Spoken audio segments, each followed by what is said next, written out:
오늘 본문 말씀은 마가복음 8장 31절에서 9장 1절까지입니다. 우리 같이 교도하도록 하겠습니다. 마가복음 8장 31절에서 9장 1절까지입니다. 교도하겠습니다. 인자가 많은 고난을 받고 장로들과 대제사장들과 서기관들에게 버림받아 죽임을 당하고 사흘 만에 살아나야 할 것을 비로소 그들에게 가르치시되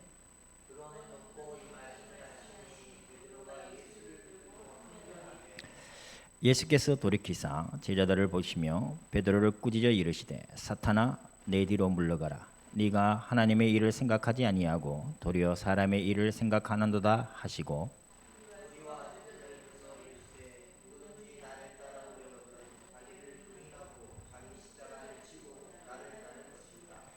누구든지 자기 목숨을 구원하고자 하면 잃을 것이요 누구든지 나와 복음을 위하여 자기 목숨을 잃으면 구원하리라.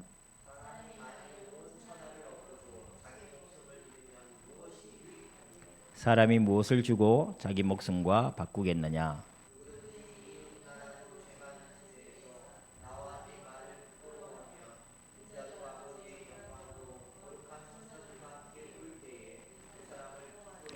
같이 읽겠습니다. 또 그들에게 이르시되 내가 진실로 너희에게 이르노니 여기 서 있는 사람 중에는 죽기 전에 하나님의 나라가 권능으로 임하는 것을 볼 자들도 있느니라 하시니라. 아멘. 오늘 본문 제목은 예수를 따르는 삶, 자기 부인과 십자가라는 제목으로 하나님 말씀을 보도록 하겠습니다.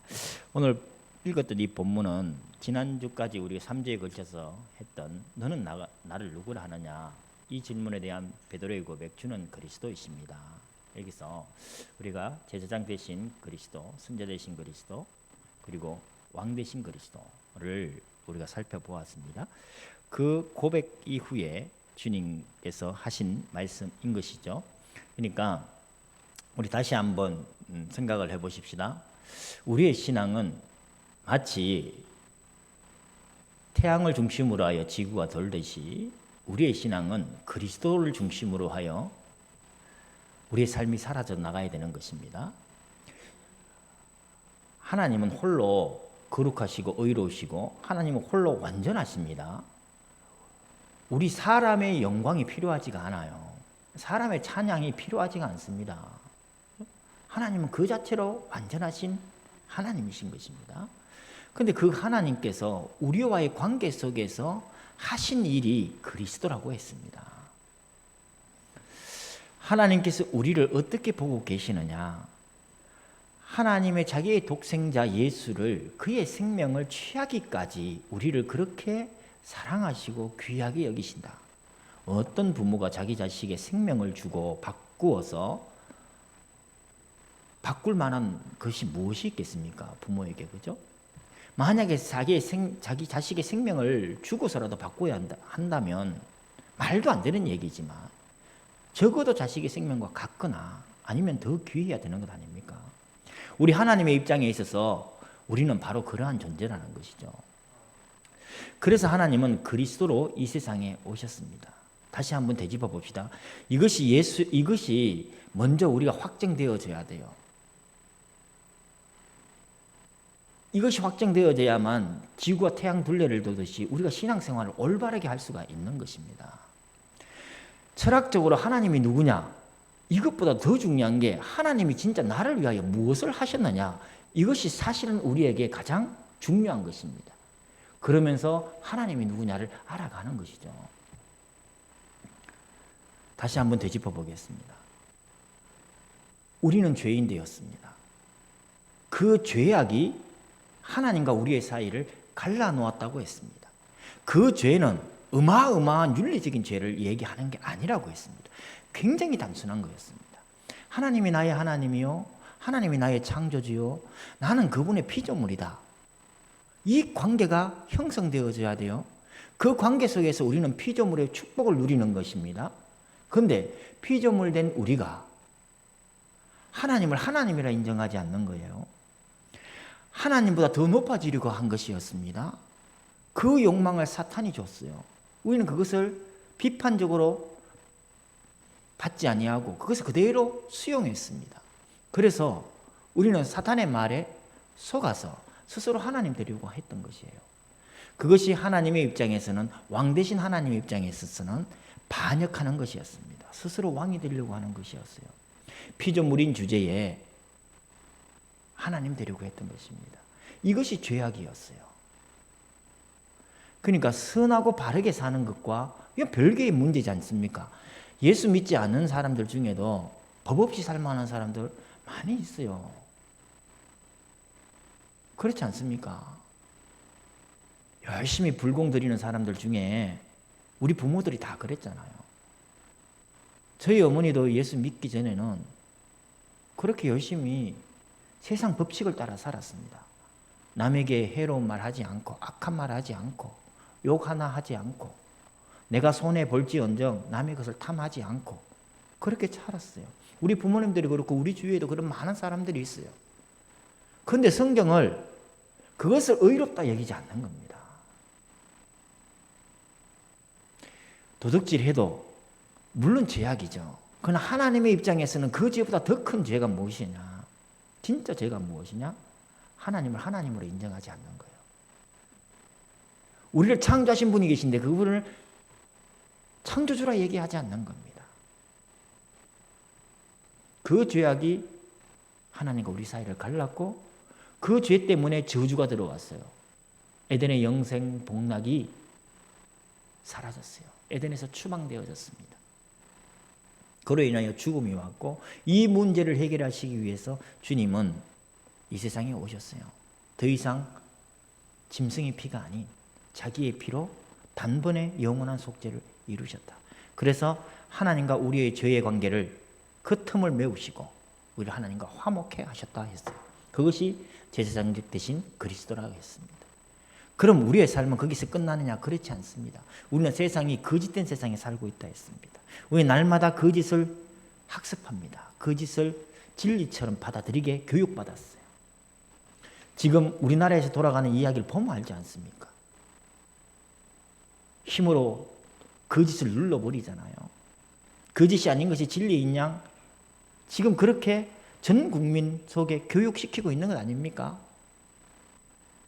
세상은 다 거짓되었어요.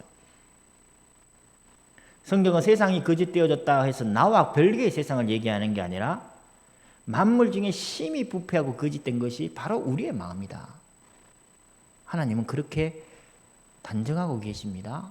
그래서 우리가 이 거짓된 세상에서 진리로 나아갈 수 있는 방법은 우리가 자기 수양을 하면 됩니까? 자기 인격을 수양하면 되는 것이 아니라는 것입니다. 그래서 주님이 오셨어요. 진리 대신 주님이 오셔서 진리의 말씀을 가르쳐 주신 거예요. 그래서 우리 평생 우리가 이제 하나님과 화목된 우리는 진리 대신 주님을 바라보며 내 거짓과 싸우자고 그랬습니다. 이것이 굉장히 불편하다고 했습니다. 사실 굉장히 불편해요. 그것이 오늘 어쩌면 자기를 부인하는 삶 십자가와 연결되어질 수도 있습니다. 그런데 주님이 진짜 원하시는 것이 무엇이냐? 제사장적 삶, 진리 앞에 우리가 거짓됨을 고백하고 날마다 하나님 나는 거짓된 사람이네요. 우리를 그렇게 살길 원하시느냐? 절대 그게 아닙니다. 주님이 진짜 원하시는 건 창세기 창조에서 나와서 창세기 1장 28절 하나님 우리를 복되게 하셨어요. 그리고 어떻게 해요? 모든 것을 정복하고 다스려라 하셨어요. 하나님이 진정 원하시는 삶은 우리가 이제 죄의 문제가 해결되어졌고 주님 오시는 그날까지 우리는 진리를 향하여 다가가지만 진리에 여전히 거짓된 삶을 살아가고 있습니다. 그럼에도 불구하고 하나님께 진짜 우리가 원하는 구원의 진짜 목적은 뭐냐? 오늘 그 이야기를 하려고 하는 거예요. 왕 대신 하나님, 그분의 권세로 사는 것입니다. 그분의 권세로 사는 거예요. 그분의 권세로 살기 위하여 먼저 오늘 주님께서는 말씀하십니다. 자기를 부인하고 했어요. 그죠? 먼저 이 이야기를 하기 위해서 우리 한번 지금 본문의 이야기를 한번 살펴보도록 하겠습니다. 마가복음 8장 27절에서 30절까지는 주는 그리스도이십니다. 이 베드로의 고백을 했어요. 아무나 할 수 없는 고백이었습니다. 그런데 그 고백을 하고 나서 31절에 주님께서 얘기하십니다. 거기에 인자가 그랬어요. 우리 인자에 대해서 나중에 살펴보십시다. 그러나 그 인자는 많은 사람들은 로마의 황제는 스스로 자기가 신의 아들이라고 얘기를 했어요. 인간인 주제에. 그러나 우리 예수님은 신이시면서 하나님의 독생자이시면서 겸손하게 낮추어서 사람의 아들이라 했어요. 근데 이 사람의 아들은 에스겔서에 어떻게 나오냐면 심판주로 나타납니다. 그래서 이 인자는 심판하신 하나님이에요. 결코 인간의 아들, 사람의 아들에서 아무런 힘없는 존재가 아니라 스스로 하늘 보좌 영광을 버리시고 사람의 아들로 이 세상에 오셔서 그 겸손함으로 낮아지셨지만 그는 어떤 주냐? 심판주라는 겁니다. 인자가 많은 고난을 받고 장로들과 대제사장들과 서기관들의 버림받아 죽임을 당하고 사흘 만에 살아나야 하리라. 이것을 가리킨 거예요. 그 뒤에 단어가 뭐예요?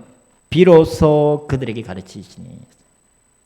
처음으로 주는 그리스도이십니다. 이 고백을 하고 나서 주님께서 처음으로 그래 그리스도다. 내가 그리스도야. 근데 인자가 어떻게 한다고요? 사람에게 고난을 받는다. 사람들에게 버림을 받는다. 그리고 죽임을 당한다. 그러나 다시 살아난다. 이것을 비로소 그 신앙 고백 이후에 처음으로 이 그리스도의 사역에 대해서 얘기를 하는 겁니다. 그러니까 베드로가 지금 얘기하는 거예요. 베드로가 예수를 붙들고 항변하며 베드로가 붙들고 예수를 항변했습니다. 그때 주님께서 하시는 말씀이 사탄아 내 뒤로 물러가라. 네가 하나님의 일을 생각하지고 사람의 일을 생각한다 하시면서 34절에 누구든지 나를 따라오려거든 자기를 부인하고 자기 십자가를 지고 나를 따를 것이라. 이렇게 이야기가 진행되고 있지 않습니까? 우리 이 말씀 오늘 본문에 집중하여 이 본문 속에서 나를 부인하는 것이 무엇인지 찾아보려고 합니다. 우리는 다시 지구가 태양을 중심으로 돌듯이 우리의 삶은 오직 예수 그리스도를 중심으로 사라져 나가야 됩니다. 우리 레위기서 봤죠? 레위기서에 성막을 중심으로 12지파가 진영을 이루어서 동서남북에 배치되었습니다. 그죠? 그들의 출입문이 어디로 났습니까?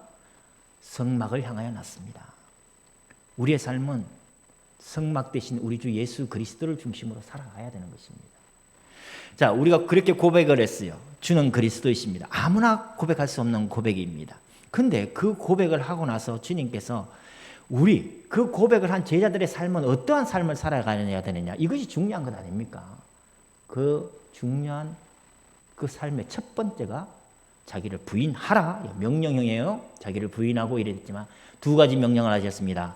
자기 자신을 부인하라. 둘째는 십자가를 지라. 이 두 가지를 명령하셨어요. 내가 진짜 하나님의 우리 주 예수 그리스도를 고백하고 하나님을 믿는 하나님의 제자라고 한다면, 하나님의 백성이라고 한다면 제일 먼저 우리 삶에 추구해야 될 것이 뭐냐? 자기 자신을 부인하는 것입니다. 그래서 칼빈은 신앙의 요체는 자기 부인이다 라고 얘기를 하는 겁니다. 그럼 이 자기 부인이 무엇이냐 한번 살펴보려고 합니다. 자기를 부인하라고 하니까 내 모든 것을 다 부정하는 것이 아니라고 말씀을 먼저 드리고 싶습니다. 그런 종교적인 윤리적인 의미를 얘기하는 게 아닙니다. 우리 본문에서 이걸 찾았으면 좋겠습니다. 본문에 다시 한번 보십시다.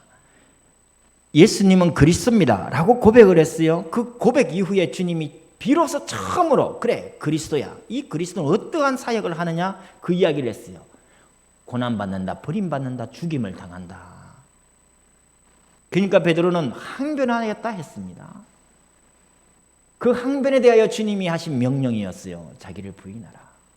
우리 이 문맥에서 우리 자신을 부인한다는 것이 무엇인지를 보자고 했습니다. 윤리적인 부정이 아니라, 부인이 아니라, 이 부정은 뭐예요? 그리스도에 대한 잘못된 우리의 생각들, 이것들을 부인해야 됩니다. 먼저 학습된 메시아관입니다. 주는 그리스도이십니다라고 고백할 때 신명기 18장에서 여호와 하나님께서 모세에게 이런 말씀을 하셨어요. 내가 너와 같은 선지자 한 사람을 일으키겠다라고 말씀하셨어요. 내가 너와 같은 선지자. 그래서 유대인들은 열심히 하나님의 말씀을 연구하면서 모세와 같은 선지자를 기다렸습니다. 그래서 유대인들이 예수님을 질문할 때 이런 질문을 했어요.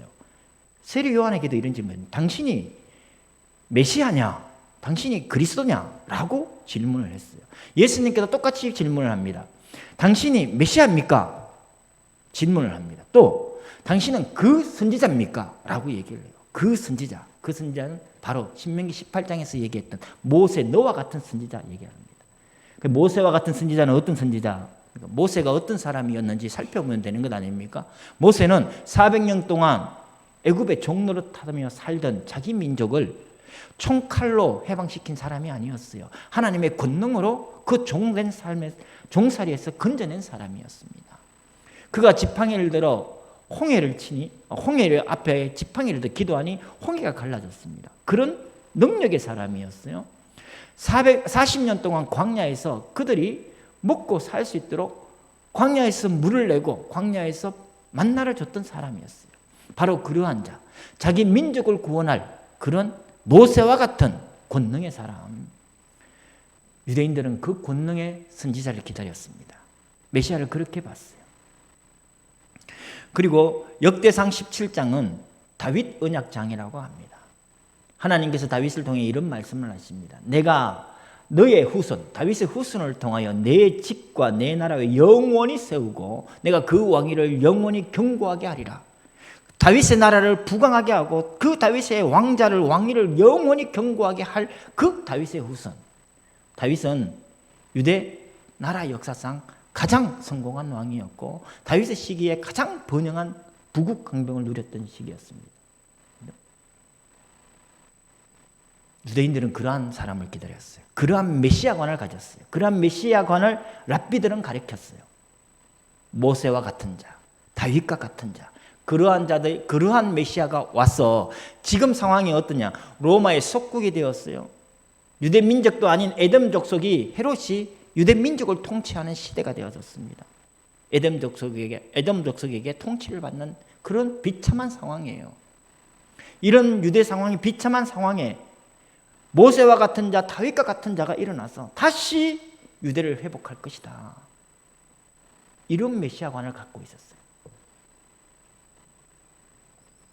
베드로도 그러한 교육을 받았습니다. 그래서 베드로의 고백은 주는 그리스도십니다. 이 고백은 바로 유대인들의 메시아관을 고백하는 거였어요. 그때 주님께서 비로소 가르치는 것입니다. 나는 메시아로서 어떤 일을 하느냐? 고난받고 버림당하고 죽임당할 것이다. 그러나 살아날 것이다. 이것이 지금까지 배워왔던 그리스도, 지금까지 자기들이 그토록 모든 민족이 속히 오시기를 바랬던 구원자 메시아에 대한 생각과는 너무나 다른 생각이었어요. 그래서 베드로가 항변하는 것입니다. 그럼 하나님께서는 이 메시아, 고난받고 죽임당하고 버림당하는 이 메시아를 성경에서는 전혀 얘기하지 않았느냐? 아니에요. 성경은 너무나 많이 고난당하는 메시아를 이야기하고 있었습니다. 그것이 대표적인 성경 구절이 이사야서 53장입니다. 우리의 질고를 지고 우리의 슬픔을 당하였습니다. 우리의 버림받아 당하였습니다. 이사야 43장이 그 모든 고난받는 메시아가 예언되어졌음에도 불구하고 우리는 내가 생각하는 것, 내가 원하는 것, 그것만 들으려고 하고 그것만 보려고 하는 그런 악한 본성이 있습니다. 그래서 하나님에 대한 이 말씀이 기록되어졌습니다. 메시아에 대한 구원에 관한 이 말씀이 기록되어졌음에도 불구하고 잘못된 그 생각이 하나님의 말씀을 온전히 이해하지 못하는 거예요. 그래서 고린도전서 1장에서 얘기합니다. 이 세상 지혜로는 하나님을 알 수가 없는 겁니다. 우리도 그러한 존재들입니다. 성도 여러분, 우리가 진짜 이것을 깨달아야 됩니다. 그래서 유대인들 중에 아주 유명한 이야기입니다. 한 유대인이 랍비에게 물었어요. 랍비님, 선생님, 하나님께서 왜 이방인들을 만들었습니까?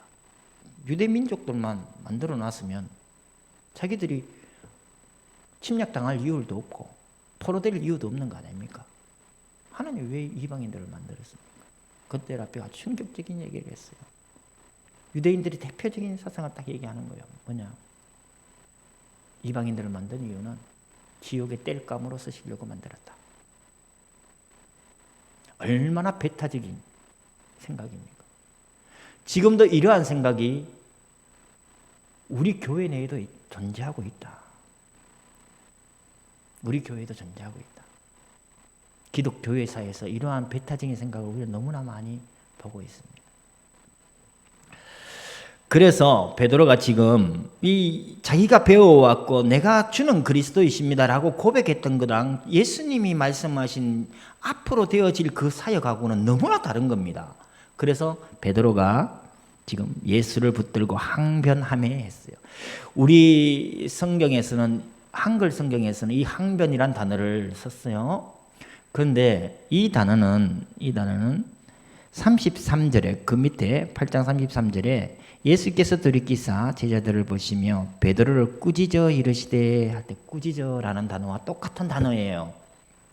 에피티마오라는 단어인데 헬라어로. 그래서 영어 성경에도 보면 리북이라는 단어를 똑같이 씁니다. 항변이라는 단어를 안 쓰고. 다시 해석하면 어떻게 되냐? 그 말 그대로 다시 하면 베드로가 예수를 붙들고 꾸짖어 이렇게 되는 거예요. 베드로가 예수를 붙들고 꾸짖어. 조금 전만 하더라도 주는 그리스도십니다. 우리가 그렇게 모든 민족이 고대하고 갈망했던 메시아십니다. 이렇게 고백을 했는데 자기 생각하고 다른 이야기를 하는 거예요. 예수님이. 그러니까 예수님을 꾸짖는 거예요. 예수님을 꾸짖어요. 지금 이 시대에는 목사가 성경을 꾸짖는 이야기는 없을까요? 그런 이러한 장면과 비슷한 경우는 없을까요? 대한민국에도 많이 있습니다. 예. 내 생각과 다르면 하나님 말씀 하나님을 꾸짖습니다. 예. 꾸짖어 했어요. 그러니까 이 단어를 볼 때 수제자라고 불리잖아요. 예수님이 가실 때마다 특별히 챙기는 제자 아니었습니까? 자기의 오만과 독선이 얼마나 큰지 우리도 똑같은 삶을 우리가 살아갈 수 있다. 아무리 올바른 신앙 고백을 했다 할지라도 그것이 잘못된 성경관, 잘못된 그리스도관에 의한 신앙 고백이었고 그것이 나의 오만과 독선에서 나온 고백이었어요. 배타적인 고백이었다고요. 근데 주님은 유대 민족만의 구원자가 아니지 않습니까? 그래서 로마서에서 사도 바울은 얘기했어요. 사도 바울은 신약 성경을 기록한 저자들 중에 진짜 많이 공부한 사람이었어요. 지금으로 말하면 최고의 학문을 우리나라에서 최고의 대학이라는 그런 대학에서 공부했던 사람이었어요. 그 사람은 재력도 있는 가문이었어요. 그런데 그 사도 바울이 그 유대인의 자존심이 얼마나 강했겠습니까? 베드로보다 더 강했을 거 아니에요. 그죠? 그러니까 사도 바울은 예수 믿는 모든 사람들을 다 잡으려고 다녔어요. 솔선수범했어. 스스로 내가 대제사장에게 자원하여 내가 예수쟁이를 잡아 드리겠습니다. 그 공문을 받아 예수 믿는 사람들을 탄압하는데 앞장섰던 사람이에요. 그분이 나중에 복음을 깨닫고 하시는 얘기가 혈통적 유대인이 유대인이 아니다. 이면적 유대인이 유대인이다. 아브라함의 자손은 민족적인 사람을 혈통적인 사람을 얘기하는 게 아니에요. 믿음 안에서 온 인류가 아브라함의 자손이 되는 것입니다. 그래서 아브라함의 복을 누리는 겁니다. 철저히 유대 교육을 받았던 사도 바울의 입에서 고백이 나온 거예요. 그것이 성경에 기록되어져 있는 것입니다. 우리는 이것을 붙드는 거예요. 그런데 이것이 인간의 지혜로 깨달을 수 있는 게 아니죠. 이 당시 베드로는 아직까지 오순절의 성령의 역사를 체험하지 못했어요. 자기의 고백은 학습된 고백이었습니다. 성도 여러분, 여기서 우리가 하나 꼭 살펴봐야 됩니다. 제가 지난번도 제 생각의 중심에 이것이 있어요. 우리가 이때까지 전통이라 여겨왔던 것조차도 말씀에 진짜 부합한지를 생각해 봐야 되는 것입니다. 날마다 그렇게 우리를 돌아보며 나아가야 되는 것입니다. 그것이 옳은 것입니다. 우리가 지난번까지, 어제까지 이건 진짜 100% 하나님의 뜻이야.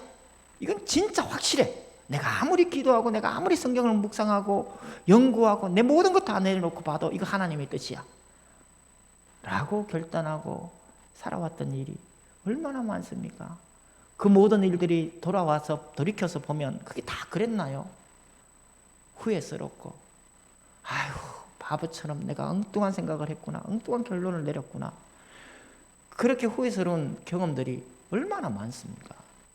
앞으로도 우리는 그렇게 살아갈 것입니다. 그러니까 자기를 부인하고의 이 이야기는 그냥 하나님 주권을 인정하자, 하나님 중심적으로 살아가자는 얘기입니다. 하나님 말씀 중심적으로 순종하며 살자는 것입니다. 나의 신념에 따라서 살아가는 삶이 아닌 것입니다. 그래서 베드로는 이러한 자기가 배워왔던 잘못된 고백이었지만 그것이 옳다고 믿었고 그렇게 주님을 꾸짖었습니다. 그죠? 그럴 때 주님께서 하시는 말씀이 사탄아 내 뒤로 물러가라 하셨어요. 지금 마가복음에서는 예수님이 베드로가 고백하고 나서 그 이후에 하신 말씀이 생략되어져 있습니다. 그러나 마태복음에서는 그게 자세하게 나와 있어요. 그것을 베드로가 주는 그리스도십니다 라는 이 고백을 할 때 얼마나 예수님이 감동하셨는지 몰라요. 바르게 고백했으니까. 그래서 어마어마한 축복을 했습니다. 내가 네 반석 위에 교회를 세운다. 근데 주님께서 돌변하셨어요. 베드로가 꾸짖어 예수님 앞에 예수님을 책망하니까 사탄아 내 뒤로 물러가라. 베드로를 두고 사탄이라 한 것이 아닙니다. 지금도 우리가 이 장면을 통하여 우리가 봐야 될 것은 베드로는 수제자였어요. 자기의 목숨까지도 주님을 위하여 버리겠다고 나중에지만 그렇게 고백할 정도로 예수님을 적극적으로 따라다니는 사람이었습니다. 예수님과 함께 풍랑이 있는 바다 위에서 풍랑이 잠잠하는 것을 봤어요. 그 풍랑이 있는 바다에 주님 앞에 주님 예수님이시면 나를 이 바다 위에 걸어오라 하십시오. 그 믿음을 고백하고 바다 위에 뛰어내렸던 사람이었어요. 그렇게 믿음의 사람이었다고요. 근데 주님이 지금 그 다 잊은 듯이 얘기합니다. 사탄아 내 뒤로 물러가라. 성도 여러분, 여기서 진짜 조심해야 됩니다. 교회를 무너뜨리는 것은 외부의 핍박 때문에 교회가 무너지진 않습니다. 로마가 200년 가까이 교회를 핍박했어요. 오히려 그 핍박 속에서 교회는 더 진리 가운데 굳게 섰습니다. 근데 교회는 내부에 바로 이단적인 생각, 이 사탄의 속은 줄도 모르고 하나님의 일을 하는 이러한 자들에 의해서 교회는 무너져가는 것입니다. 그것이 고린도전서에서도요. 고린도전서 5장은 음행장이라고 얘기를 하거든요. 세상에도 없는 음행을 해요. 자식이 자기 아버지의 첩을 간통을 합니다. 뭐 요즘 시대는 비일비재하니까 뭐 아무것도 아닌 것처럼 여겨지지만 그때 사도 바울이 얘기합니다. 내가 세상에 간음하는 자들과 사귀지 말라는 것이 아니다. 우리는 세상 사람들과 사귀어야 됩니다. 왜? 그들을 구원하기 위해서. 그들은 그 세상 속에는 사기꾼도 있지 않습니까? 세상 속에는 도둑질 하던 사람도 있어요. 범죄하던 사람들도 있습니다. 그럼 그런 사람들 가려서 사귀는 게 아니에요. 세상 속에 나아가서 우리는 살아야 됩니다. 근데 교회 내에서 이렇게 음행하는 자들은, 이 악한 자들은 너희 중에서 몰아내라고, 내쫓아라고 얘기를 합니다. 세상에 대한 교회, 그리고 교회 내에 대한, 교회 내의 성도에 대한 교회 반응은 분명히 다릅니다. 왜? 교회는 세상의 진리의 기둥이기 때문입니다. 그래서 주님께서 이 사탄아 내 뒤로 물러가라, 단호한 이 책망은 바로 지금 수많은 하나님의 나라를 위하여 일한다고 하는 사람들이 자기의 생각으로 교회를 망쳐갈 수가 있는 것입니다. 이 교회의 머리는 누굽니까? 우리 지난주 했잖아요. 교회의 머리는 만물 위에 교회의 머리 되신 우리 주님, 그죠? 우리 주님이십니다. 그래서 교회에 앞장서는 사람들이 오히려 교회를 무너뜨릴 수 있습니다. 사탄은 지금도 삼킬자를 찾아다니고 있고요. 주님이 말씀하신 대로 거짓 그리스도, 거짓 선지자들이 할 수만 있으면 선택한 받은 하나님의 자식들을 미혹한다고 했습니다. 그 일을 거짓 선지자들이 합니다. 교회 내 일꾼이라고 하는 사람들이 합니다. 우리가 이 사실을 보자고요. 그래서 나를 이러한 것을 인정할 때에 지금 내가 하나님에 대해서 성경에 대해서 알고 있는 것을 고집할 수 있나요? 저는 고집 못하겠어요. 그죠? 고집 못하겠어요. 그래서 하나님 앞에 우리가 겸손하게 하나님의 뜻을 묻는 삶을 날마다 살아야 됩니다. 이어서 주님이 계속해서 말씀하십니다. 내가 하나님의 일을 생각하지 아니하고 도리어 사람의 일을 생각하는도다. 하나님의 일을 생각하지 아니하고. 그런데 이 말씀을 가만히 보면요, 우리가 교회 일을 한다고 할 때 아마 교회에서 문제 일으키는 사람들도 나는 하나님의 일을 하는 겁니다 라고 얘기할 거예요. 나는 하나님의 일을 하는 겁니다 라고 얘기할 겁니다. 내가 스스로 생각해서 그것이 나의 이익을 취하는 일인데 교회에 분란을 일으키는 분들은 있겠지만, 그러나 장로쯤 되고 목사쯤 된 사람들이 그러리라고는 생각하지 않습니다. 스스로 이렇게 하는 것이 하나님의 일이야 라고 생각하는 겁니다. 예수님이 요한복음에서 이런 말씀하셨어요. 바리새인들을 향해서 제자들에게 이런 말씀을 하셨어요. 뭐라고 말씀하셨느냐 하면, 사람들이 너희를 출교할 뿐 아니라 때가 이르면 무릇 너희를 죽이는 자가 생각하기를 이것이 하나님을 섬기는 일이다. 그렇게 생각할 것이다. 사실 이 말씀대로 보면 기독교회 사이에 얼마나 많은 전쟁이 일어났습니까? 예수 믿지 아니하는 사람들 간의 전쟁이 아니라 하나님을 믿는 사람들 간의 전쟁이었어요. 미국의 남북전쟁, 불신자와 신자의 싸움이었습니까? 아니에요. 남쪽과 북쪽은 다 하나님을 믿는 사람들이었어요. 그들은 기도하면서 싸웠어요. 서양의 많은 전쟁들이 사실은 종교의 힘을 빌어서 하는 싸움이었습니다. 종교의 힘을 빌어서 싸우는 싸움은요, 더 비참합니다. 왠지 압니까? 내가 싸우는 상대는 하나님을 대적하는 사탄의 군대예요. 그러니까 그들의 목을 치는 것은 전혀 양심에 그립김이 없어요. 목을 칠 뿐만 아니라 그들을 잔혹하게 죽인다 할지라도 그것은 하나님의 영광을 위해 싸우는 싸움이기 때문에 종교전쟁은 비참하기 그지없는 처참한 전쟁이 되어집니다. 처참한 사륙의 현장이 되어져요. 이것이 세계 역사였어요. 그래서 많은 역사를 공부하는 사람들은 교회에 올 수가 없을 정도로 우리 선조들이 성경을 들고 그렇게 싸웠습니다. 스스로 생각하기를 나는 하나님을 위하여 사는 거야. 이것이 하나님을 위하여 하는 일이야 라고 하면서 사람을 죽여요. 성도 여러분, 우리 대한민국에 이런 일이 지금도 일어나고 있음을 우리가 봐야 됩니다. 지금도 일어나고 있음을 봐야 되는 것입니다.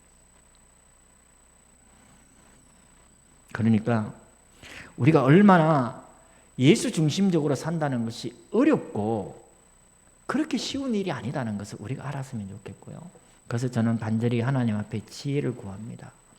우리 한번 띄워주시기 바랍니다. 골로새서 3장 10절 띄워주세요. 같이 읽어보겠습니다. 시작. 새 사람을 입었으니 이는 자기를 창조하신 이의 형상을 따라 지식에까지 새롭게 하심을 입은 자라. 아멘, 아멘. 우리가 진짜 하나님의 백성이라면 이 말씀대로 지식에까지 새롭게 하심. 우리 주 하나님을 아는 지식에까지 새로워져야 됩니다. 우리가 학습되어진, 세뇌되어진 그런 신앙관이 아니라 지금까지 내가 알고 있는 이러한 것이 진짜 하나님의 말씀 한 말씀 한 말씀에 비추어 볼 때에 잘못되어질 수도 있다. 그것을 알았으면 좋겠습니다. 성도 여러분, 이걸 한번 찾아보십시다. 디모데후서 3장입니다. 디모데후서 3장.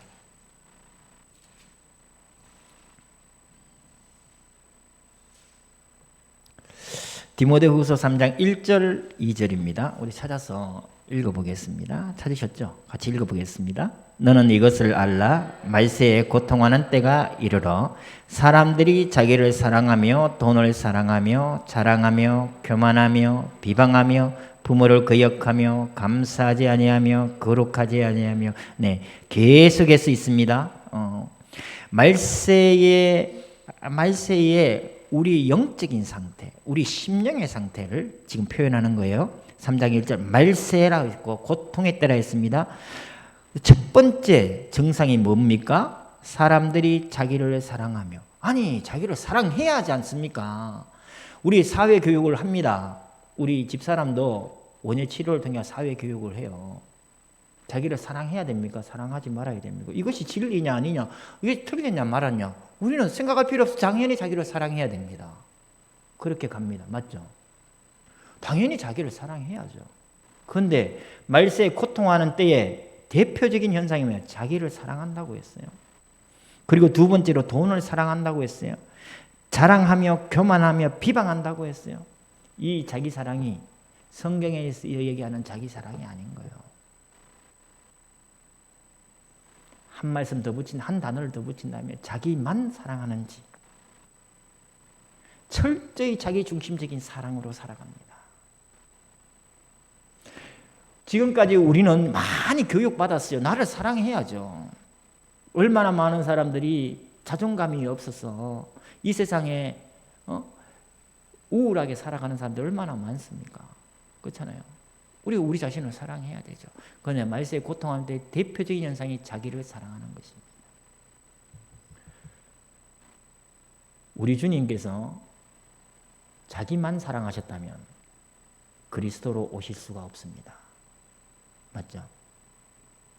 자기를 사랑하셨다면, 우리를 사랑하지 아니하고 자기를 사랑하셨다면 이 세상에 오실 수가 없어요. 돈을 사랑합니다. 우리 디모데후서 3장 했으니 4장 한번 찾아봅시다. 4장 3절 보겠습니다. 4장 3절 시작. 때가 이르리니 사람이 바른 교훈을 받지 아니하며 기가 가려워서 자기의 사욕을 따를 스승을 많이 두고. 때가 이르려니 말세를 지금 얘기합니다. 바른 교훈, 하나님 말씀에서 선포되어지는 이 교훈입니다. 이 교훈을 받지 아니하며 기가 가려워서. 그 하나님의 진리의 말씀을 듣는 것은 기가 가려운 거예요. 듣기 싫은 겁니다. 내 생각에, 내 마음에 맞는 말씀만 들으려고 해요. 그래서 어떻게 해요? 자기의 사욕, 이 욕은 에피투미아, 욕심입니다. 욕망입니다. 나의 욕망을 채우기 위하여 그러한 욕망을 채우기 위한 스승들의 말을 들으려고 스승을 많이 듭니다. 유튜브에 수많은 스승들이 있어요. 유튜브에 보면 기독교 수많은 채널들이 있어요. 그 수많은 채널들 중에 진짜 진리의 말씀은 기가 가려워서 듣지 않으려고 합니다. 그런데 나의 사욕을 통하여 채우려고 많은 스승들을 두고입니다. 그래서 자기를 사랑하는 게 고질화되어져요. 고착화되어집니다. 점점 자기를 사랑해요. 점점 나의 교회, 내 가정, 이것만 봅니다. 그리고 돈을 사랑합니다. 그러니까 자랑하게 돼요. 사람 앞에 비방하게 됩니다. 교만하게 됩니다. 이것이 말세에 고통하는 때의 심령의 상태인 겁니다. 지금 이 말씀에 비추어서 우리를 보자는 겁니다. 그래서 나를 부인한다는 것은 결코 쉬운 게 아니에요. 진리의 말씀을 듣기 싫어하는 것이 우리의 본성이고 악한 본성이고, 그래서 이 악한 본성은 내 생각에 맞는 이야기, 내가 듣고 싶은 이야기를 하는 사람들, 그러한 목사들, 그러한 소리를 찾아가게 됩니다. 그래서 내 생각을 정당화하고 내 생각을 합리화시키는 거예요. 그래서 점점 더 하나님의 이 진리의 길에서 멀리 떠납니다. 그래서 하나님의 일을 한다면서 사람을 죽이는 일에 이르기까지 아주 담대하게 그렇게 사는 것입니다. 이것이 기독교회 사회에서, 세계사에서 흘러왔던 기독교 교회의 모습이고, 지금 대한민국의 모습, 교회 또한 절대 여기에서 벗어나지 않는다. 저는 다시 한번 말씀드립니다. 한 선교사님이 이렇게 묻더라고요. 그럼 교회는 정치적이지 말아야 됩니까? 나는 정치적이지 말아야 된다 생각합니다. 우리 교회에는 국민의 힘을 지지하는 사람도 하나님의 백성이니 와서 예배해야 됩니다. 하나님의 거룩한 나라, 하나님 나라 백성으로서.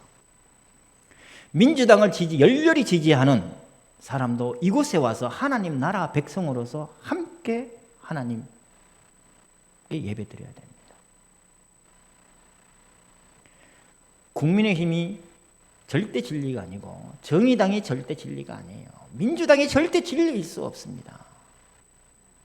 변하지 아니하는 진리는 하나님 나라, 하나님밖에 없습니다. 그래서 이 교회가 정치적으로 편중되어져 있다면 이것은 분명히 잘못된 것입니다. 그리고 그것이 우리는 눈에 보여요. 세상의 투쟁 방식과 똑같은 방식으로 교회가 싸우는 것입니다. 우리는 고린도 후서의 이야기를 다시 한번 빌어 얘기한다면 우리는 육신에 살지만 육신을 따라 행하지 않습니다. 우리의 싸우는 무기는 육신에 속한 무기가 아닌 것입니다. 하나님의 말씀입니다. 하나님의 말씀입니다. 우리 자신을 부인한다는 것은 너무나 힘든 것입니다. 우리가 이때까지 학습되어져 왔고 또 우리 악한 본성은 내가 듣고 싶은 거, 내가 생각하는 것이 맞다라고 생각되어진 그 이야기를 합리화시켜줄, 정당한 근거를 붙여줄 그런 설교를 듣고 싶고 그런 말씀을 듣고 싶어서 우리는 그게 설리게 되어져 있습니다.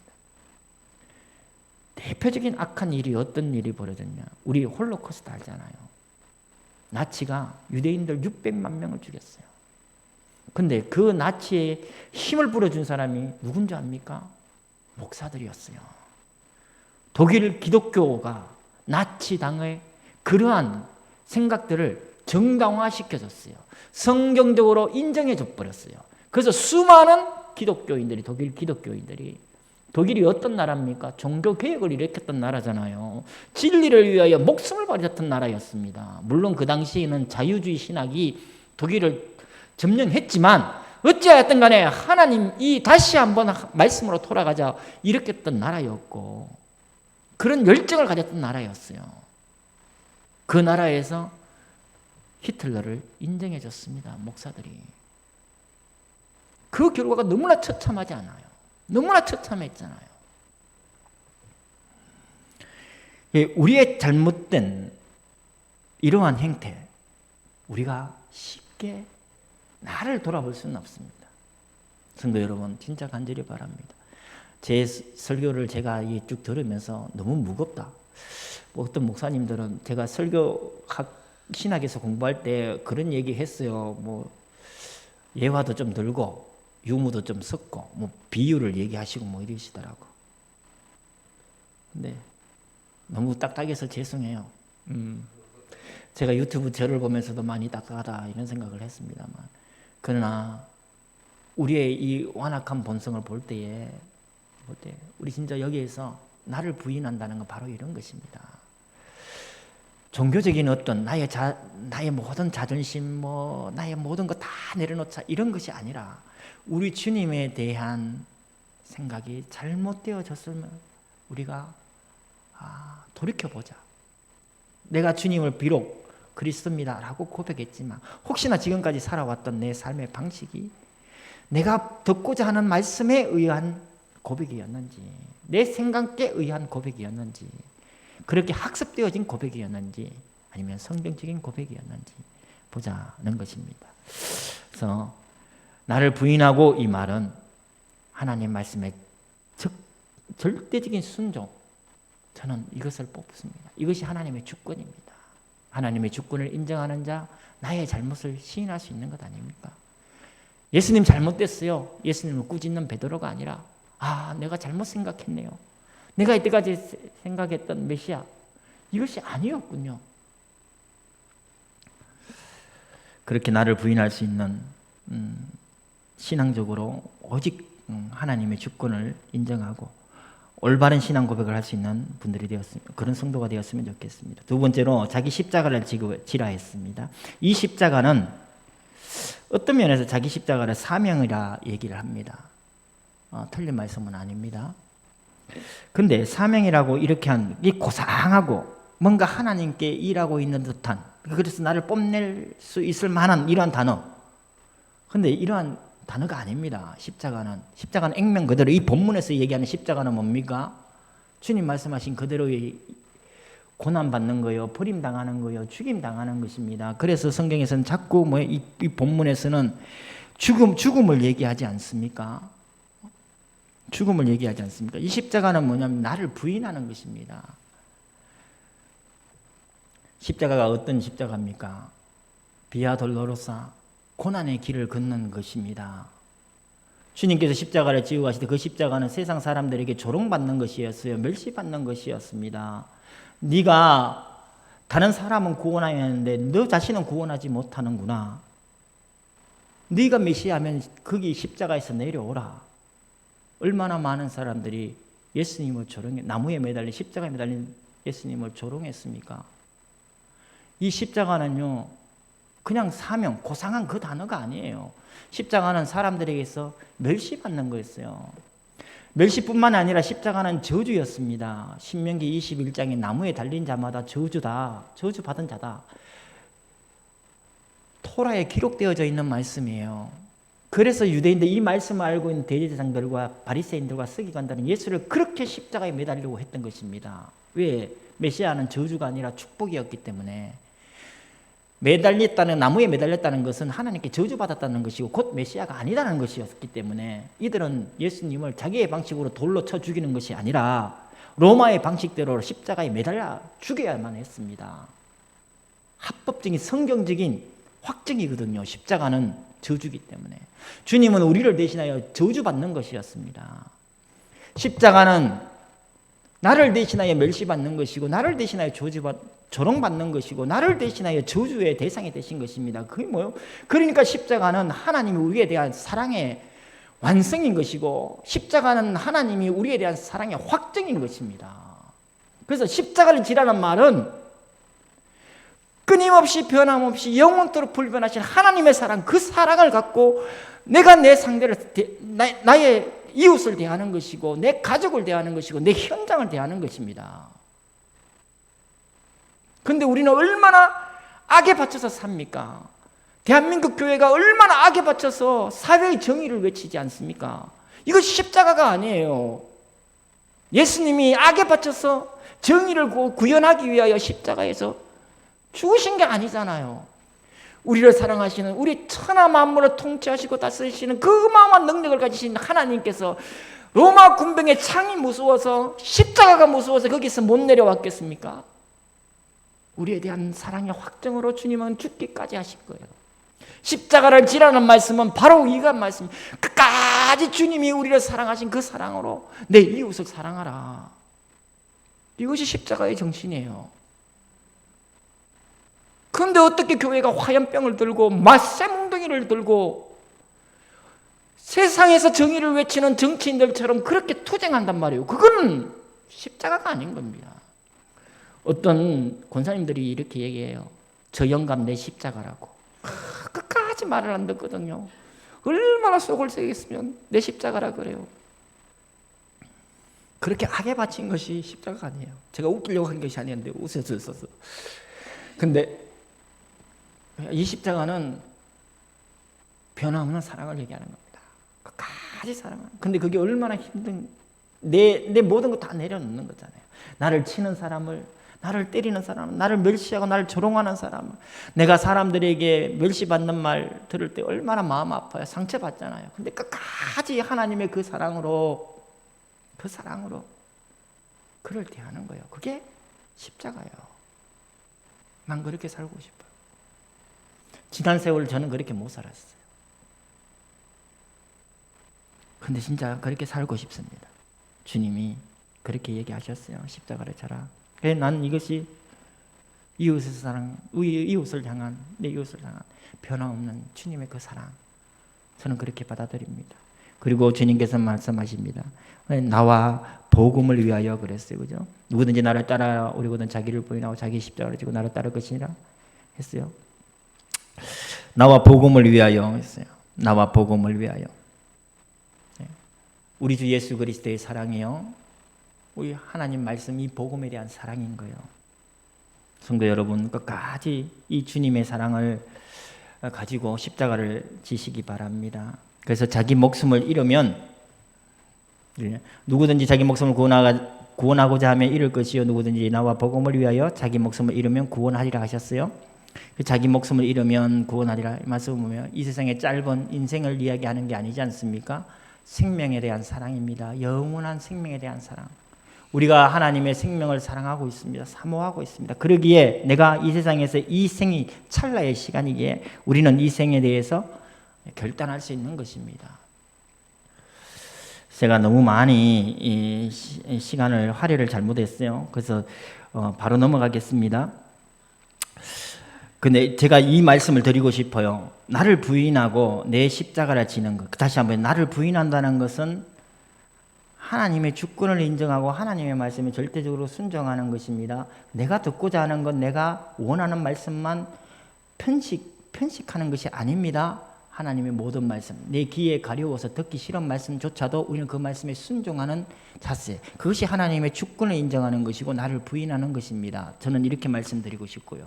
자기 십자가를 진다는 것은 우리의 사랑을 얘기해, 주님의 사랑을 얘기합니다. 그 사랑을 닮아서 끝까지 하는 사랑입니다. 근데 그 사랑은 너무나 가슴 아픈 사랑이에요. 왜냐? 상대가 나를 치고 나를 멸시하고 나를 조롱합니다. 나를 죽이기까지 합니다. 그래도 우리는 그를 사랑해야 되는 것입니다. 그를 사랑하는 것입니다. 이것이 하나님의 사랑입니다. 우리는 그것이 우리의 십자가입니다. 그리고 마지막, 바로 이러한 십자가는, 이러한 자기를 부인하고 우리가 끝까지 사랑하는 이 사랑으로 우리는 살아가는데 하늘나라 권능으로 사는 삶입니다. 이것이 9장 1절에 나와 있는 말씀입니다. 또 그들에게 이르시되 내가 진실로 너에게 이르노니 여기 서 있는 사람 중에 죽기 전에 하나님의 나라가 권능으로 임하는 것을 볼 자들도 있느니라 했어요. 죽기 전에 말씀하셨습니다. 예수님 당시에 이 제자들이 죽기 전에 분명히 어떤 권능으로 임한 사건이 있었어요. 오순절 마가 다락방에 성령이 임했습니다. 그 성령의 임하심으로 인하여 지금까지 성령은, 지금 현세까지, 이 말세까지 성령은 지금 우리 교회에 임하시고 우리 성도 속에 임한 줄로 나는 믿습니다. 이 하나님의 나라가 권능으로 임했고 성령이 임했어요. 근데 우리 주의하십시다. 우리 이 성령에 관해서는 요한복음에서 제가 하려고 했는데 너무나 시간이 길어서 간략하게 좀 얘기하겠습니다. 지난번 제가 한번 물어보니까 뭐 짜릿한 게 없잖아요. 예수를 믿어서 성령 받았느냐 물으면 뭔가 없어. 그냥 밋밋하게 신앙생활 한 것 같아. 뭐 환상을 본 것도 아니고 내가 방언을 하는 것도 아니고 뭔가 내 속에서 기적이나 이적이 벌어지는 것도 아니고 일상, 예수 믿지 않는 사람들과 일상이 똑같은 것 같아. 그래서 내가 성령 받았는지를 모르겠어. 구원파는 이렇게 얘기합니다. 당신이 구원받았다면 당신이 구원받은 날짜를 알게 됩니다. 저는 구원받은 날짜가 언제인지 모르겠어요. 그 구원파 입장에서는 당신은 아직 그러면 구원받은 게 아니요 라고 얘기를 합니다. 구원에 대한 확신을 강조하기 위해서 그러한 이야기를 할 수가 했습니다. 근데 저는 그렇게 절대 성경은 그걸 절대 그렇게 얘기하지 않습니다. 우리가 성령을 받아, 마찬가지예요. 성령을 받았느냐 안 받았느냐, 지금 제 말씀에 거부감이 없고 하나님의 말씀을 받아들인다면 성령 안에 있는 사람입니다. 고린도전서 12장 3절은 그래서 너무나 중요합니다. 성령이 아니고서는 그 어떤 누구도 우리 주 예수 그리스도를 고백할 수가 없어요. 나중에 제가 구체적으로 얘기하겠습니다. 지금 혹시나 내가 찌릿한 어떤 감동, 감격이 없다고, 그런 경험이 없다고 생각되어지신다면 이거 한번 생각을 해보십시다. 모세는 하나님께 선택받아 구원받은 하나님의 백성 맞죠? 그럼 모세를 시간을 한번 뚝 잘랐어. 모세가 미디안에 있을 때, 처갓집에 처가살이하고 있을 때 모세의 심령의 상태는 어땠을까요? 그는 가장 밑바닥에서 자존감 모든 것을 다 상실하고 살아갈 때였습니다. 그때 모세에게는 어떤 확신이 있었을까요? 그에게는 아무것도 없었을 것입니다. 사도 바울을 뚝 잘랐어. 다메섹에서 예수님을 만났어요. 다메섹 그 전에 사도 바울은 어떤 상태였을까요? 복음을 박해하는 자였습니다. 근데 하나님은 그를 복음을 전하는 사도로 부르시지 않습니까? 그죠? 하나님은 과거와 현재와 미래를 다 아시는 하나님이십니다. 하나님은 우리의 미래에 영원한 천국을 약속하기 위하여 하나님은 과거부터 현재 그리고 미래까지 우리를 인도하실 분이십니다. 지금 현재 시점에서 내 짜릿한 어떤 특별한 성령의 역사 같은 것이 눈에 보이지 않는다고 해요. 그것을 성령 받았지 않았다 얘기할 수 없는 것입니다. 그리고 대부분의 성도들은 일상을 삽니다. 찌릿한 경험 없이. 그러나 문제 앞에 담담히 하나님을 고백하며 삽니다. 이것이 가장 정상적인 사람이에요. 하나님의 나라는 권능으로 임한다 했습니다. 진실로 너희에게 이르노니 여기 서 있는 사람 중에 죽기 전에 인자가 그 왕권을 가지고 오는 것을 볼 자들도 있을 것이다 했습니다.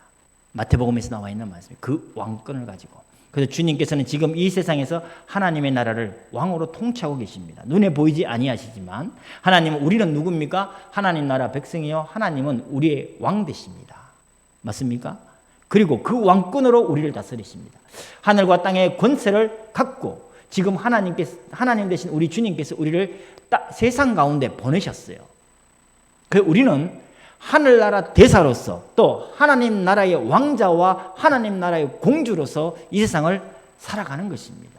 창세기 1장 28절에 그 회복되어진 형상으로 지금 우리는 이 세상에서 살아가는 것입니다. 그래서 왕적인 그리스도는 너무나 중요한 것입니다. 우리의 삶은 세상의 종이 아닙니다. 우리 주 예수 그리스도께서 우리를 통치하시며 다스리시고 우리를 세상 가운데 왕적인 삶으로 왕적 권세를 갖고 하늘과 땅의 모든 권세를 가지신 분이 우리와 함께 하시며 우리의 삶을 인도해 가십니다. 성도 여러분, 진짜 이것을 우리 삶 속에서 확인했으면 좋겠습니다. 우리의 경제 상황에서 확인했으면 좋겠어요. 우리 가정의 영적인 상황 속에서 확인했으면 좋겠습니다. 우리가 앞으로 한 주간 만나고 또 일어나는 모든 일들 가운데 나의 왕 되신 주님, 그분이 나를 다스리시고 인도하시는 것이 확인되어졌으면 좋겠습니다. 그 왕 되신 주님을 확인하는 방법이 뭐냐? 지금 우리가 올바른 신앙 고백을 하되 나를 부인하고 그죠? 십자가를 지는 삶, 변함없이 끝까지 영원토록 주님의 그 사랑을 갖고 살아가는 삶, 그러면서 우리가 힘을 갖고 이 왕적인 삶을 누려가는 것, 이것이 진짜 주님이 원하시는 제자의 삶이라 저는 믿습니다. 우리 기도하겠습니다. 기도하겠습니다. 예수를 그리스도로 믿고 나의 주로 고백하게 하신 하나님께 감사드립니다. 나 중심적인 신앙의 오만과 독선에서 벗어나게 하소서. 신념을 믿음으로 오해하지 않게 하소서. 오직 영원한 진리의 말씀으로 나를 날마다 부인하며 나의 십자가를 지고 주를 따르는 삶을 살게 하소서. 하나님 나라의 권능으로 지금 우리와 함께 하시는 예수님을 삶의 현장에서 확인하며 나와 후대와 교회가 하나님 나라 권능의 증인되게 하소서. 우리 주 예수 그리스도의 이름으로 기도합니다. 아멘.